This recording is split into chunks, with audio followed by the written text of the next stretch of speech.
Hello everyone, and welcome back to Global View USA. What if I told you that right now, as we speak, there's a silent, invisible war being waged on American soil? A war not fought with bullets or bombs, but with something far more sinister, disease. For years, we've heard whispers, theories, about China's ambitions, their strategic moves. But recent events in the United States have brought these concerns into sharp, terrifying focus. Are we witnessing a calculated biological threat, disguised as mere smuggling? Just last week, the quiet streets of America saw a disturbing pattern emerge. Two Chinese nationals, apprehended for the illicit trafficking of biological materials. The details were scarce, but the implications were chilling, and then, less than 7 days later, another arrest. This time, the target was even more specific, and the potential impact, even more horrifying. We're talking about a Chinese researcher caught attempting to smuggle something truly insidious, roundworms. Yes, you heard that right. Not advanced technology, not state secrets, but parasitic worms capable of wreaking havoc on human and animal health.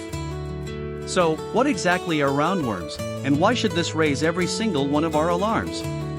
The U.S. Centers for Disease Control and Prevention, or CDC, describes roundworms as thin, tube-shaped parasites. They can range from microscopic to several inches long, and they pose a significant threat. These insidious creatures, when they infect humans or animals, can cause severe infections in the intestines or tissues.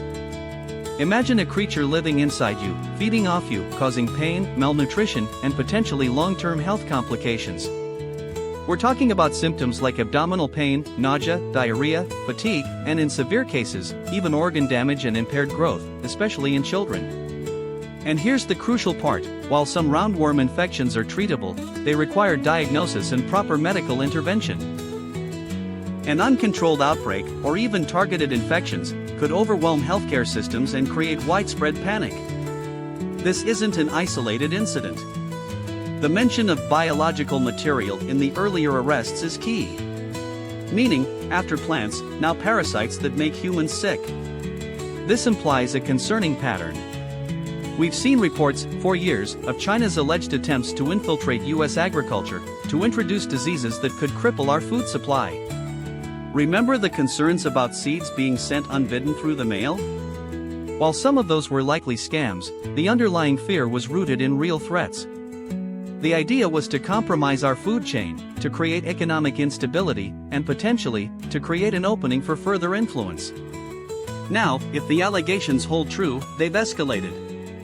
From plants to parasites that directly target human health, this isn't just about economic damage anymore. This is about public health, about human lives. So, if these arrests are indeed part of a larger scheme, what is China's alleged motivation? What kind of conspiracy are they supposedly weaving in America? There are several theories, and none of them are comforting. Biological warfare/disruption. The most alarming possibility is the development and deployment of biological agents for warfare or widespread societal disruption. Introducing diseases, even treatable ones, on a large scale could cause panic, overwhelm healthcare, and erode public trust in institutions. Imagine a new, widespread parasitic outbreak, especially if the source is initially unknown. Economic sabotage. While roundworms might directly target humans, the broader concept of biological materials can also extend to livestock, agriculture, or specific industries. Crippling key sectors through disease could have devastating economic consequences. Information gathering/espionage. Sometimes, the goal isn't immediate harm, but rather gathering intelligence. Understanding how a population reacts to a disease, how healthcare systems cope, or even testing delivery mechanisms for biological agents could be valuable for future, more dangerous operations. Coercion and control. A nation under constant threat of biological attack, even if low-level, could be more susceptible to diplomatic pressure or political concessions. Testing the waters. These incidents, if proven to be state-sponsored, could be test runs, seeing how effectively they can smuggle materials, how U.S. security responds, and what the public reaction is. It's crucial to remember that these are allegations, and investigations are ongoing. However, the pattern of arrests, and the nature of the materials involved, demands serious scrutiny. How is the U.S. responding to these alleged threats? The very fact of these arrests shows that law enforcement, particularly the FBI, is actively engaged. This isn't. Please subscribe for more information. Global View USA. Thanks for watching.